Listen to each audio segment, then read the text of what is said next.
একের পর এক চুরির ঘটনা ঘটে চলেছে মালদায়। আবারও এক গৃহস্থের বাড়িতে চুরি, নগদ টাকা, সোনার গহনা এবং আসবাবপত্র নিয়ে চম্পট দিয়েছে।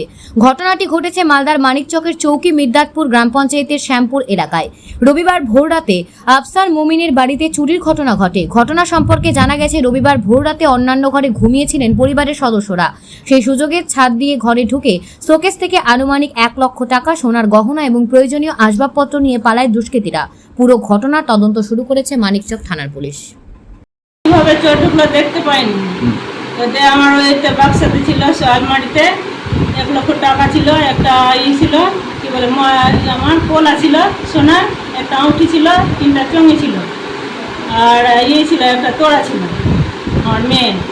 এটা হয়েছে। আর বাড়ি থেকে 2টা মোবাইল, 2টা হাঁড়ি আর একটা মশলা বাটার মেশিন, এগুলো চুরি হয়েছে। বাদনা নিয়ে গেছি, বাটি নিয়ে গেছি। মানে আমি বুঝতে পারছি না কিভাবে এতদিন থেকে চুরি হলো না। এটা আমি তো গেটে তালা মারিনি, উপরেতে এরকম ছিল। আমরা ঘুমিয়েছিলাম বাড়িতে, এটা বাড়িতে কেউ ঘুমায়নি। আমি ভাবছি উপর দিয়ে ঢুকেছে, ছাদের উপর দিয়ে, ওইটা দিয়ে আছে ওর চাপার সুবিধা আছে। গ্রিলে তালা মারা ছিল না। ও আলমারি থেকে না কালকে খাট এসেছিল, খাট আসলো তো টাকা দিলাম ওকে, আর ওইগুলো খাট গুছাতে গুছাতে সব সামান গুছাতে বোঝাতে তালা মারতে ভুলে গেছি। ভিতরে তালা মেরেছি, উপরটা তালা মারিনি। এখানে টাকা রেখেছি, এখানে তালা মেরে আবার চাবিটা এখানে রেখে দিয়েছি। চুরি হয়েছে, ভেঙে চুরি হয়নি, খুলে চুরি হয়েছে। এখানে চাবি রাখা ছিল। ভাবলাম যে একটু করে তারপরে লাগাবো, ভুলে গেছি, ঘুমিয়ে গেছি।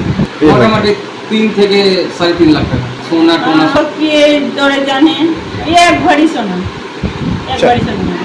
ওইটা তো আমি কি করবো, কাকে সন্দেহ করবো? যেটা চুরি হয়ে গেছে আমি ভাবছি চুরি হয়ে গেছে, কাকে সন্দেহ করবো? প্রশাসন যেটা করবে, হ্যাঁ এটা যেটা হবে তো শাস্তি পাওয়া উচিত।